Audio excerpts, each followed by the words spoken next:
on a à peu près 400 000 cases de stationnement sur le territoire pour 103 000 permis de conduire. Donc, 4 places de stationnement pour un véhicule. 91 % de l'espace est dédié à l'automobile, tandis que pour l'autobus, ben, c'est 0 parce qu'ils partagent le même espace que l'automobile. Ouais. Des fois, c'est quand on change, on est obligé de changer nos habitudes que ça nous fait découvrir quelque chose de, justement, de nouveau, des nouveaux moyens de transport. C'est peut-être là qu'il faut l'essayer. Grimpe, grimpe, grimpe jusqu'à moi. Je te tendrai la main et je serai ton hôte. Grimpe, grimpe, grimpe jusqu'à moi. Dis-moi tous tes secrets. Nous vivrons côte à côte. Bonjour et bienvenue à Côte à Côte, un balado de la ville de Sherbrooke. Je me présente, Stéphanie Mongeau, stratège contenu et médias sociaux. Vous vous demandez sûrement, mais pourquoi un balado municipal? En fait, la raison est simple. C'est que les enjeux municipaux, ça touche tout le monde. Ensemble, on lance la discussion sur une foule de sujets enrichissants, intrigants, voire même polarisants en lien avec le monde municipal sherbrookois. On réunit autour de la table des personnes passionnées qui démystifient pour nous les grands enjeux urbains. La discussion est alimentée par vos commentaires et questions reçus par le biais de nos différentes plateformes, notamment Facebook. Vous remarquerez que Côte à Côte est au pluriel. C'est voulu. On fait un petit clin d'œil à nos côtes sherbrookoises. Parce que le contenu qu'on vous propose, il est 100% local. Sans plus tarder, j'aimerais vous présenter mon co-animateur de la journée. Il est agent de liaison au service de l'ingénierie des eaux et des projets majeurs et il s'appelle David Bombardier. Bonjour. Bonjour Stéphanie. Bienvenue. Merci. David, il y a des raisons pour lesquelles tu es avec nous aujourd'hui. En fait, premièrement, pour ton rôle de porte-parole à la ville de Sherbrooke, mais aussi pour ton parcours personnel. On parlait de côtes tantôt. Toi, ça te fait pas peur, les côtes? Non, pas du tout. Je dirais même que j'aime beaucoup ça. Et oui, effectivement, moi, dans la vie, je suis quelqu'un qui court beaucoup, semble-t-il. Oui, je confirme. Oui. Et quand je peux me déplacer autrement qu'en prenant mon véhicule, j'aime beaucoup justement courir ou sinon faire du vélo, entre autres pour aller travailler. Donc, je pense que c'est une des raisons pour lesquelles j'ai été invité à co-animer. Ben, si tu m'enlèves les mots de la bouche, parce qu'exactement, c'est pour ça que tu es assis sur la chaise de la co-animation aujourd'hui, parce qu'on parle de mobilité. Une chose est sûre, c'est qu'à Sherbrooke, la mobilité, ça fait jaser. Tout à fait. Et d'ailleurs, pour mettre la table, j'ai envie de lancer ça avec un premier commentaire Facebook qu'on a reçu de Lord Bruno, ou Lord Bruno, pour, si je le prononce à l'anglaise. Donc, il dit: je sens un petit peu d'ironie quand même, tu sauras me le dire. Faudrait pas oublier de continuer d'enlever du stationnement en bordure de rue pour ajouter des pistes cyclables qui mènent nulle part. Hey boy. Qu'est-ce que t'en fais? Tu t'en vas vraiment là? Je vais là. Non seulement je vais là, mais en fait, j'invite 2 autres personnes à aller là avec nous, puis je vais commencer avec notre première invitée. Elle est chef de section mobilité durable intégrée. En accueil, en fait, Anne-Sophie Demers. Bonjour. Bonjour. Bienvenue parmi nous. Merci. Et on a aussi avec nous Jessie Pelcha, qui est, je vais le dire correctement, chef de projet au plan d'urbanisme. Bonjour. Bienvenue. Merci. Donc, aujourd'hui, messieurs, dames, on déboulonne les mythes entourant la mobilité à Sherbrooke. On reçoit vraiment beaucoup de commentaires, comme vous l'avez entendu plus tôt. Puis, j'ai envie, en fait, de commencer avec Anne-Sophie. Est-ce que tu aurais une réponse pour Bruno? Oui, on commence par la question qui tue. La question des stationnements, c'est vraiment le nerf de la guerre, je dirais, de plusieurs des projets de mobilité qu'on met sur le territoire. En absolu, là, à la ville de Sherbrooke, on a quand même une abondance de stationnement. Là. Je vous donne un petit chiffre comme ça, rapidos. Là. On a à peu près 400 000 cases de stationnement sur le territoire pour 103 000 permis de conduire. Donc, en gros, là, c'est pas mal une place de stationnement, 4 places de stationnement pour un véhicule. Mm-hmm. Donc, ceci étant mis en perspective, là, c'est sûr que ça reste quand même un enjeu d'acceptabilité sociale, la nécessité de se stationner pour se rendre à nos destinations. Et à chaque fois qu'on fait des projets, en fait, qui nécessitent de retirer des stationnements, là, il y a un grand enjeu d'acceptabilité sociale. Ouais. Ceci dit, on est rendu à la nécessité de repartager l'espace pour faire de la place à d'autres modes de transport. Donc, dans certains contextes, là, on va être obligé, en fait, pour faire passer notamment des pistes cyclables, de retirer certains espaces de stationnement. On le fait avec beaucoup de beaucoup de recherche de solutions, je vous dirais, beaucoup de préoccupations pour s'assurer d'une accessibilité, en fait, puis de pas non plus contraindre les gens à plus pouvoir se rendre à leur commerce, par exemple. Donc, voilà. C'est sûr que c'est un sujet qui est chaud, mais effectivement, des fois, là, on doit retirer des stationnements pour faire des projets. Merci de ta réponse, Anne-Sophie. D'ailleurs, je continuerai avec toi, puis je te demanderai, est-ce que tu pourrais nous brosser un court portrait de la mobilité à Sherbrooke? Oui, bien sûr. En fait, je vous surprendrai pas en disant que l'aménagement du territoire est pas mal centré en ce moment sur la fonction de la voiture automobile, mais ça n'a pas toujours été le cas. Si on se ramène au niveau des années 30, là, c'était vraiment le transport en commun qui avait la cote à Sherbrooke. Donc, on était sur un territoire assez circonscrit au niveau du centre-ville, puis on avait un tramway qui allait chercher à peu près près de 2 millions de passages par année. Wow, donc, c'était vraiment la période, l'âge d'or du transport en commun. Ouais. Par la suite, ben effectivement, il est arrivé la révolution industrielle puis la démocratisation de l'automobile, là, ce qui fait qu'on a construit pas mal nos villes autour des distances à faire en automobile, ce qui a mené à un petit peu l'étalement urbain, comme on peut le voir aujourd'hui avec les différentes banlieues. Puis au niveau de la mobilité active, c'est plus récemment en fait qu'on a développé un peu la version vélo utilitaire. Le vélo utilitaire, pour ceux qui savent pas c'est quoi, c'est se déplacer de façon pour se rendre au travail, par exemple, ou aux études. Donc, en pas vélo, juste pas, pour le pas loisir. juste pour le loisir. Okay. Donc, on a un réseau récréatif assez bien développé à Sherbrooke, mais au tournant des années 2000, là, le vélo a pris la cote pour les déplacements utilitaires. Donc, là, c'est là qu'on a commencé à travailler vraiment là, au niveau du plan directeur des transports actifs, là, des pistes cyclables qui sont plus intégrées au niveau du tissu urbain puis qui permettent aux gens là, d'adapter ce mode de transport-là. Puis Jessie, est-ce que tu as le même portrait de la mobilité de ton côté? Oui, effectivement. En fait, quand on regarde les taux de motorisation à Sherbrooke, là, c'est-à-dire le nombre de véhicules par 1000 habitants, c'est assez élevé comparativement à d'autres villes. Puis ce taux-là tend à augmenter. Donc, dans les 10-15 dernières années, là, le parc automobile a augmenté environ 20 tandis que la population a augmenté de 12 Fait que le nombre d'automobiles qui s'ajoutent va plus vite que le nombre de populations qui s'ajoutent. Okay. Fait que ça, c'est sûr, c'est un symptôme, en fait, de notre aménagement du territoire, là. C'est pas surprenant quand on regarde ces chiffres-là. Ouais. Puis c'est sûr, ça entraîne plein d'autres impacts. On sait aussi, bon, avec la lutte au changement climatique, quand on regarde le portrait des émissions de gaz à effet de serre à Sherbrooke, c'est largement le transport qui est en faute, là. C'était 56 là, dans les derniers inventaires. Donc, c'est sûr que pour changer la mobilité, comme disait Anne-Sophie, oui, tu sais, le vélo tend à prendre de la popularité, surtout avec l'arrivée des vélos électriques, là. Tu sais, je pense que dans notre topographie de côte, ça devient vraiment intéressant. Mais c'est sûr que c'est un travail qui va se faire sur le long terme. Ah! Très bien. D'ailleurs, sur Facebook, on a reçu un commentaire de Stéphanie. Stéphanie nous dit « En ce moment, ça se dégrade vite avec les travaux mal gérés et mal faits et des services d'autobus désastreux.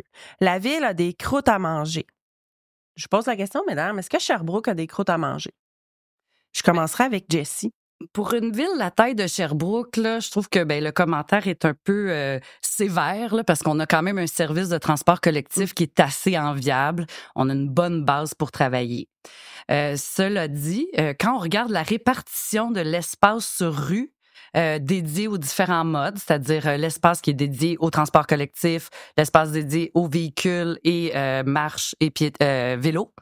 On s'aperçoit que c'est ça, c'est assez frappant là. 91% de l'espace est dédié à l'automobile, tandis que pour l'autobus, c'est 0 parce qu'ils partagent le même espace que l'automobile. Ouais. Donc c'est sûr que ça fait en sorte que notre service c'est peut-être pas aussi compétitif que s'il était en voie réservée. Bon, pour le vélo puis la marche aussi, là, je veux dire, on est à 4 et 5% d'espace dédié, ce qui est relativement faible comparativement à d'autres villes. Donc, il faut repenser à repartager l'espace. Quand on voit que la grande majorité de l'espace est dédié à l'auto, puis qu'on se dit, il faudrait en reprendre un petit morceau puis le réallouer au vélo. Parce qu'on peut pas juste élargir une rue puis rajouter des voies de circulation pour les vélos ou, par exemple, à Sherbrooke, on peut pas faire ça. Exactement. Puis quand on regarde l'accroissement du parc automobile, les rues vont pas croître en même temps. Là. Exactement. C'est un espace qui est assez fini. Donc, il faut réallouer en fait de l'espace pour permettre d'autres alternatives sécuritaires pour les gens. Anne-Sophie, j'aurais aimé t'entendre aussi sur le commentaire de Stéphanie. Est-ce que Sherbrooke a des croûtes à manger? Oui, c'est sûr qu'on peut s'améliorer à bien des égards. Il y a des défis quand même. Tu sais, on parlait d'étalement urbain et tout ça. Comme Jessie l'a mentionné aussi, le haut taux de motorisation. Mais la gestion là, de nos actifs de voirie, c'est un enjeu sur un territoire aussi étalé. Puis l'arrivée aussi des camions ou des VUS qui sont plus lourds, ça a aussi des incidences sur notre réseau. C'est sûr que tant qu'à nous, dans le fond, la solution la plus pérenne, là, c'est d'investir en mobilité durable. Il y a beaucoup plus d'enjeux au niveau collectif, là, au niveau de l'économie locale, d'investir dans le réseau routier. Là. Les comparatifs sont assez frappants. Là. Ça coûte à peu près entre 50 000 et 250 000 par kilomètre pour des réseaux cyclables, tandis que ça coûte entre 1 et 10 millions pour les réseaux routiers. Donc, effectivement, que collectivement, on a des choix à faire là, pour améliorer notre mobilité. Mais ce qui est rassurant, en fait, c'est de voir que toutes les villes vivent les mêmes enjeux, puis qu'on vise toutes à se moderniser un peu dans le même sens. Là. Les solutions qui s'appliquent à Sherbrooke, on les applique de façon cohérente avec les nouvelles vues en matière de mobilité. Puis là, c'est sûr qu'on a la fameuse résistance au changement. Quand on change les habitudes des gens, ça a des impacts, mais je pense qu'on s'en va quand même dans la bonne direction. Oui. Puis la résistance au changement, je suis convaincue que c'est pas juste propre à Sherbrooke non plus. Non. Là. On s'entend que c'est assez universel. Effectivement. Je pense il y a la notion d'offre de service aussi. On parlait d'autobus tantôt, de voies réservées, peu importe. Un commentaire ici, Marie qui nous dit, je vous dis, on l'entend souvent. Marie nous dit, je prendrais bien le transport en commun pour aller au travail, mais c'est 1 heure et même plus en autobus, alors que ça me prend 10 à 15 minutes en auto et 45 minutes à pied. Et en vélo, c'est encore trop dangereux. Si la ville veut qu'on prenne l'autobus, il faut mieux penser les horaires et les circuits. Moi, je vois 2 volets à ce commentaire-là. Ouais. Anne-Sophie, une réaction? C'est un peu comme la poule ou l'œuf, là, en fait, pour le transport collectif, plus qu'il va y avoir de gens qui vont l'utiliser, plus que le service va être adéquat aussi. Donc, on est un peu dans un cercle virtueux. Par rapport à ça. Mais c'est clair que, tu sais, au niveau de l'attractivité, là, la STS travaille très fort là, à chaque année. Puis je pense que les résultats sont là. On est une des seules sociétés de transport là, à avoir vu une augmentation assez importante de l'achalandage post-pandémie. Donc, on a eu une augmentation de 8 ce qui n'est pas rien. On a 5 millions de déplacements par an là, qui se font en transport en commun. Donc, je pense que cet investissement-là dans l'offre porte ses fruits aussi au niveau de l'achalandage du transport en commun. Puis comme je dis, plus il va y avoir d'investissement, plus il va y avoir de gens qui vont y aller, puis plus il va y avoir de gens qui vont y aller, puis plus le transport va être efficace. Là. Il y avait tout aussi un volet sécurité dans le commentaire de Marie. En fait, Jessie, j'aimerais t'entendre à cet effet-là. Oui, mais on sait, plus il y a de circulation automobile, plus les risques de collision sont élevés, ce qui fait en sorte que ça va décourager pas mal de gens à utiliser le transport actif pour leur déplacement quotidien. Pour renverser ça, il faut multiplier les infrastructures qui sont vraiment sécuritaires. Et oui, on a un sentiment de sécurité. Parce que le sentiment de sécurité peut être réel, mais peut aussi être perçu. Donc, il faut que les gens sentent qu'ils sont en sécurité. Donc, je pense qu'un bon indice à ça, c'est de voir si les enfants se déplacent à pied et à vélo pour aller à l'école. Je pense que c'est comme une bonne façon de mesurer si l'infrastructure est sécuritaire de manière perçue. Puis je pense que c'est un bel objectif qu'on peut se donner aussi, là, que les enfants se déplacent à vélo, à pied. On sait aussi que nos habitudes, elles s'ancrent dès la jeunesse. Donc, si les enfants utilisent le transport actif jeunes, ils vont probablement le faire plus... Poursuivre ses habitudes. Exactement. Ouais. J'aime ça. Ça J'aime parle, hein? beaucoup ça. Ouais, oui. good. Je vais être bien honnête avec vous, il aurait été vraiment trop long de vous énumérer ou de vous lire l'ensemble des commentaires qu'on a reçus sur les pistes cyclables ces derniers mois, voire années. Par contre, j'aimerais qu'on s'attarde à la question et aux commentaires de Claudette qu'on a reçus sur Facebook. Elle se pose la même question chaque fois qu'elle passe sur le pont de la rue Terril. Pourquoi 2 pistes cyclables qui ne servent à personne? Elle voit le pont de sa fenêtre et il n'y a vraiment aucun vélo qui passe. Puis quand elle y circule, en tant qu'usagère aussi, elle rencontre pas plus de cyclistes. Donc, il y a comme une espèce de dichotomie. Il y en a qui se plaignent, en fait, que les pistes cyclables sont désertes, alors que les cyclistes disent, par exemple, que de circuler sur la route, c'est dangereux. Donc, à quoi ça ressemble le portrait des pistes cyclables à Sherbrooke? Je commencerai avec toi, Anne-Sophie. Il y a plusieurs volets pour répondre à ta question. Premièrement, il y a une perception là, au niveau de l'utilisation des pistes cyclables, mais les faits réels, en fait, c'est qu'on a à peu près 80 000 cyclistes là, sur le territoire qui utilisent leur vélo pour au moins un déplacement par semaine. Donc, après ça, de caractériser, dans le fond, l'occupation de chacune des pistes cyclables, là, ça peut être au niveau de la perception. Ceci dit, on a un bassin là, d'à peu près 300 cyclistes au cégep là, qui nous disent utiliser quand même assez fréquemment cette infrastructure-là pour se déplacer, notamment pour aller au cégep puis au CPE aussi, aux alentours. Donc, on entend quand même des rétroactions positives par rapport à ça. Après ça, le principe de la mobilité, c'est qu'on n'a pas tout le temps des résultats immédiats par rapport au moment où on met en place des infrastructures. Ça prend des infrastructures pour avoir une incidence sur un changement de comportement. Donc, souvent, quand on va mettre en place des pistes cyclables, ça va prendre quelques années avant que les gens progressivement en prennent...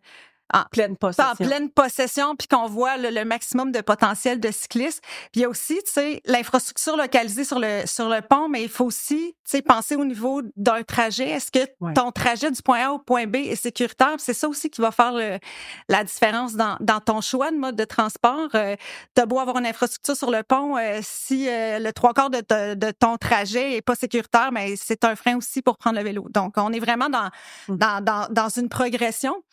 Puis à partir de ça, la question sur la dangerosité ou la cohabitation, ben c'est clair que c'est insécurisant pour tous les types d'usagers là, de se partager la route, autant pour les automobilistes que pour les cyclistes. Les cyclistes qui sont quand même aussi un petit peu plus vulnérables, là, on se le cachera pas. C'est une des raisons pour laquelle on doit avoir des infrastructures cyclables qui sont séparées, protégées de la circulation. Donc, moins c'est chaotique au niveau des modes de transport, plus les gens sont à l'aise. Donc, il y a possibilité de faire cohabiter les deux de façon, je dirais, harmonieuse. On a pensé à bon, maintenant, je voulais comme camper le rôle de la ville. Quand on parle de mobilité, c'est quoi le rôle de la ville par rapport, par exemple, aux autres organisations ou aux paliers gouvernementaux? Anne-Sophie. Bien, le rôle du gouvernement provincial, c'est d'énoncer une vision par rapport à la mobilité puis de camper un cadre de planification. Par exemple, le plan climat ou l'aménagement du territoire ou la politique de mobilité durable. Le rôle de la ville, c'est de faire descendre ça dans des planifications plus ciblées. Okay. Donc, on a des plans au niveau par rapport à le plan de mobilité durable, la politique de stratégie routière. Donc, on doit offrir des services de transport aux gens. Puis donc, on s'appuie, dans le fond, sur les volontés gouvernementales. Puis souvent, ça descend aussi avec des programmes de financement ou des subventions. Donc, la Ville travaille à améliorer la mobilité par son offre de services. Après ça, on a plusieurs aussi partenaires dans l'écosystème. On ne travaille pas en silo. Là, à la Ville, il y a plusieurs personnes qui sont intéressées par la mobilité. Je pense à la Société de transport. On a un centre de mobilité durable ici à la Ville de Sherbrooke avec les grands générateurs de déplacement. Donc, la Ville, son rôle, c'est de concerter les acteurs du milieu pour bien connaître les besoins de mobilité puis être capable justement de faire descendre les politiques du gouvernement. Puis Jessie, j'aimerais ça aussi t'entendre sur le rôle de la ville par rapport à l'aménagement du territoire. Oui, bien là, la ville, comme vous savez, est en train de refaire son plan d'urbanisme, de faire un plan d'urbanisme.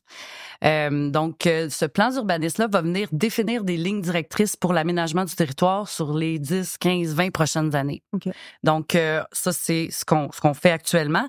Donc, on a consulté les citoyens, évidemment, pour comprendre c'est quoi les préoccupations, les besoins, mais on doit aussi s'appuyer sur les orientations gouvernementales, comme Anne-Sophie le disait, qui vont venir nous spécifier, en fait, certaines directions qu'on doit prendre. Par exemple, le gouvernement nous demande de démontrer comment on va faire pour réduire la dépendance à l'automobile dans l'aménagement du territoire. Okay. Ça veut dire, par exemple, qu'il va falloir démontrer qu'on va croître, donc notre ville va croître, mais qu'elle va se faire de manière à promouvoir la densité et non pas l'étalement urbain. Ça, c'est une chose. Mais on va aussi établir comment on va densifier, puis il va falloir démontrer qu'on vient le faire à proximité du transport collectif, par exemple. Donc ça, c'est un peu les exercices qu'on a à faire.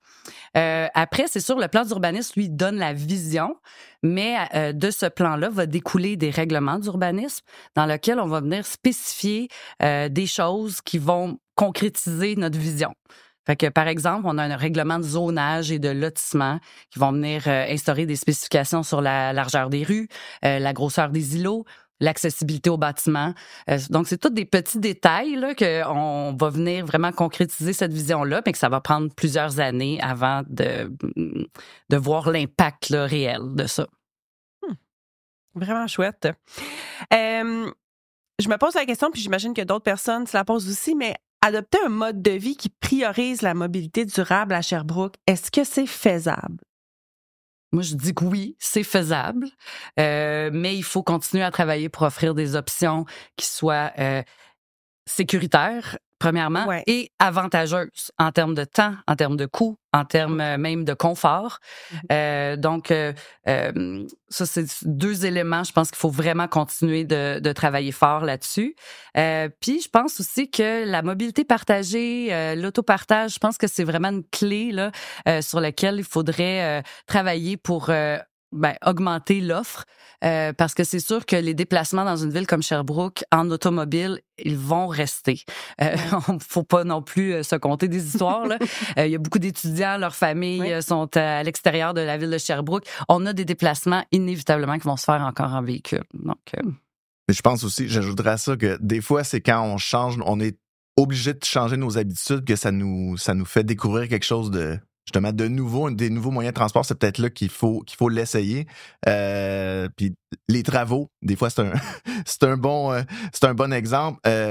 L'échangeur d'arches, on l'a tous vécu cet été. Moi, j'habite dans le secteur Rock Forest, puis je disais d'entrée de jeu que je vais courir pour aller travailler, mais là, je l'ai testé en auto, puis à la course et à vélo, puis c'était aussi rapide à la course.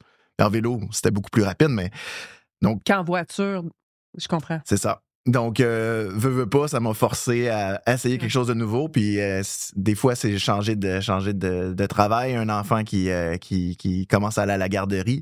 Le trajet donc, exactement. Donc, c'est peut-être un incitatif là, à essayer autre chose. Puis, des fois, ça finit par rentrer dans les habitudes. J'ai Pierre ici, un internaute, qui a proposé sous une publication du mois d'août. Pierre écrit « Profitez-en donc pour faire passer les pistes cyclables par les quartiers plutôt que par les artères. On a plein de maisons centenaires, des parcs, des arbres et des vues superbes partout à travers le territoire.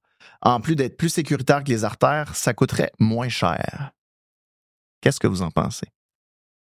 C'est sûr qu'idéalement, chaque mode aurait son propre espace. Mais on peut pas penser les réseaux de cette façon-là. Puis pour les cyclistes, en fait, il y a l'aspect de la directionnalité. Mais en fait, pour tous les usagers de la route, là, il n'y a pas un automobiliste qui voudrait, pour se rendre à sa destination, avoir 3 détours à faire.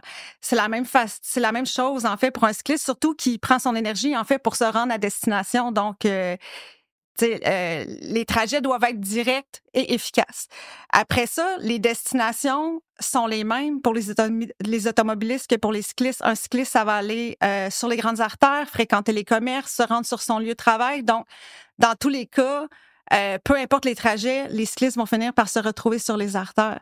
Donc, l'aspect de la directionnalité est très importante pour les cyclistes. Puis, on doit aussi voir la sécurité de tout le monde sur les infrastructures principales.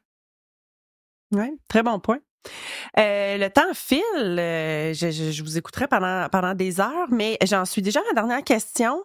Question que j'entends souvent et que je vous relance. Est-ce qu'on fait la guerre à l'auto à Sherbrooke? Puis je commencerai encore avec Anne-Sophie. J'aime le sourire.